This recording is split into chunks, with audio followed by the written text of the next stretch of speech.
mushkiladaha iyo xaaladaha intee dalka lagu xallin karaa intee aan xal lahayn intee si aan xageedaba la eegin in la xalliyo loo oran karo waa waxaan waxba laga qaban karin horta waxa weeyaan qofna ma oran karo lama xallin karo de waxa aan xal lahayn oo la xal keenay hadii uu jiro waxaan oran karaa malformation hadii aanay samaysmin bad noqtay waxaan sidii hadaan u samaysmin ama hadaan ilma galeenba gabadhu lahayn oo ilaahayba siinin de taama xallin karno laakiin wixii kala badideeda waa la xallinaya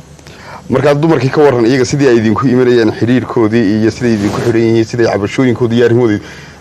ma loolan karaa raggii way dhaamaan way ka badan yihiin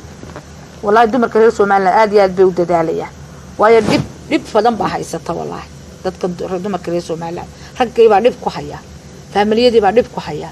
waxa weeyaan waxaad moodaa guurka Soomaaliland in uu badidiisuba u badan yahay caruur gabadhii markay sanadkii horeba ama 6 bilood ay yeelan weyda caruur warwar badan baa ku kordhaya iyadoo warwarsan bay ku imaanaysaa marka anagu waan dejin waxaan ku laana dhageyso waxaan la qadarta qofna maxaa hayday isagu awoodiisa ma aha wax isla mid un bay dadku sameeyaan waxaan baa dadna ilaahay ku risaqa dadna uu diida qaar baa taajiriina qaar baa cudur qaba qaar baan indhaba lahayn hays wareerinina hadii ilaahay ku qadaro waad helaysaa bal maxaynu sameeynaa aan horta baaritaanka gal stage odaygaagana noogu yar raguna waxaan ugu mahadnaqayaa ragga badideeda ii yimid markaan ilaa aniga ii kale iyagoo dumarkooga ka soo diiday marka anagu ishelo in ilaado walaalo dad doonaysan caruur hesho aan arinta u waaya sheegno way naga aqbalaan marka inta kalena waxaan u leenahay waxba baqine kulaba cudurkii waad qabtaa soo maaha waxaad marka uga baxsanaysaa gaataweyna maaha de maya hadii marka ay tahay lagu yiraahdo dhalmi helaysid hadii lagu yiraahdo dhalmi helaysid ka soo qaado way dhib badan tahay dhakhtar dibadda raadso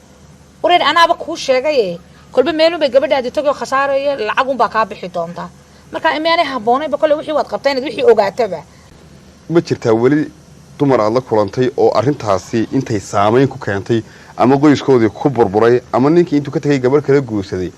ay dhibaatadii xagga ninka noqotay oo gabadhiina intii cid kala guursatay ilaahay carusi way badan yihiin kuwaas way badan yihiin aad bay u badan yihiin oo mar waxa jira qaar labadooduba dhaleen oo markay naga tageen anaga ay kala guursadeen ay dhaleen marka waxaan waa imtixaanadii kamid yihiin waxaan moodaa reer Soomaaliland waxa mashaakilka maxbaad uu sheegaysaa dana waa qadarta bay ku dhahdo waa dana waad xallin kartaa waxa kale doctore ku weydiin lahaa gabagabadii inta ugu badan ragga iyo dumarku marka ay nolosha wadaagaan kasoo cabashooyinkan iyo waxyaabahan kale ma jiraan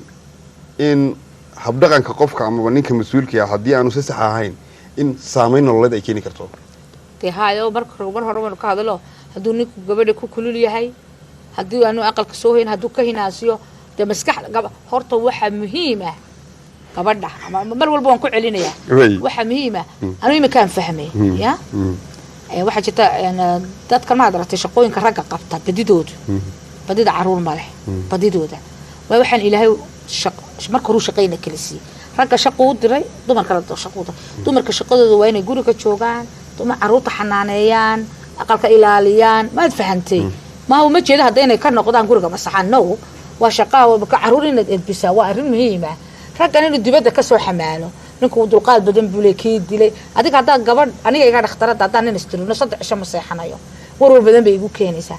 marka gabadha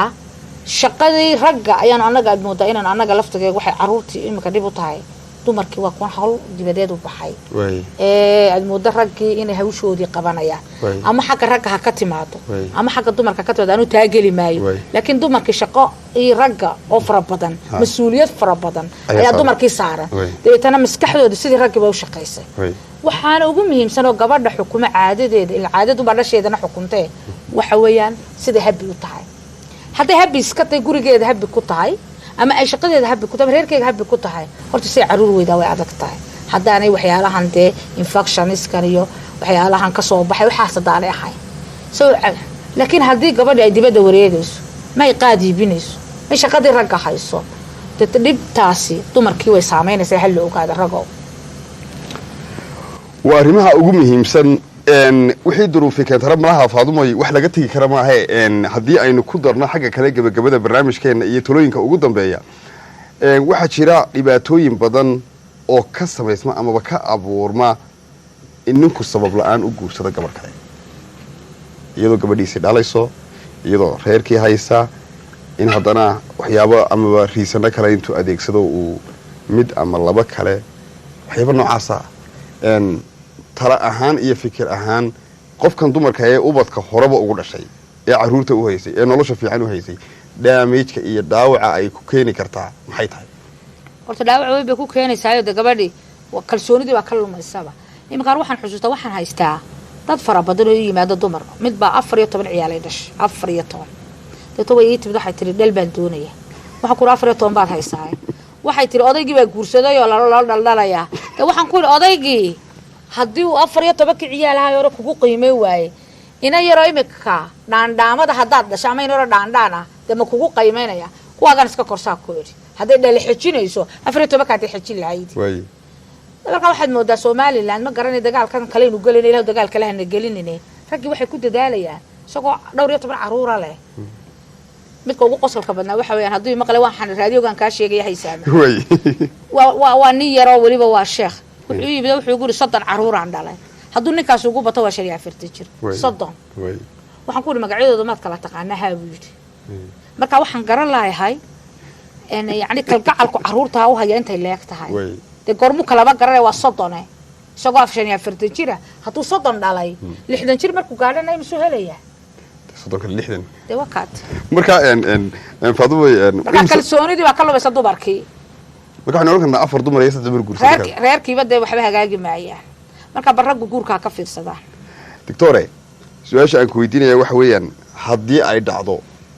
inaad ninka ama gabadha aad ku aragtaan xaalad ah inaanay dhalaynin ama arrinkaas uu yahay arrin aan dib loo eegi karayn ma ku tiraadaan gabadha ama ninka ayaa ma dhalaysaa mise jirtaa ma anagu ma sheegno waxba waliba raggaan u qarinaa qofku waxa weeyaan waxaabad u haysataaba mala nimadiisaba waxa haysan caruurta tahay anagu isku nool khashifno raguna waa ka marxaati way dhageysanayaan markaan ku arko anoon dhibaato xitaa ku arko waxaan ku ragaa gabadha de aduguba kaliga baad ii timid ninkana kaligaan is wareysanay dibadda yar fadhiiso de tara markaan arrintii gaanaan ayar baan u sheegnaa isagoo hadduu rabo ha u sheego isaga u taala iyada haddaan dhibaato ku aragnana waxaanu nidhahnaa gabadhu dhibaato yar caynkaas ay qabtaay ama dhakhtar dibadeed gee ama waxaana waa la xalinayaa wax weyn kaba dhigno su-aashaasi waxay daawadayaal khuseysay amaba ay daba socotay in dadka qaarkood marka aanu la kulanno ay tilmaamaan amaba dhakhaatiirta ay ku tilmaamaan in iyaga laftooda ay mushkiladaha abuuran arrintaasina waxa ay muujinaysay in dhakhtarku marnaba aanu ahayn mid wax xumeeya hadday tala noqoto iyo hadday daawo noqoto isla markaasina dadka qaarkood haddii aanay ku farxin jawaabaha halkan aanu ka bixinay ee ku saabsan barnaamijkeena caafimaadka in 90% dadka intooda kale ay daawo iyo caafimaad iyo waxtar iyo aqoonba ay u tahay mar kale waxaan si qadarin iyo qiimo badanba ugu mahadnaqayaa Dr. Fadumo Xaashi Iimaan oo aan leeyahay aad iyo aad ayaad ugu mahad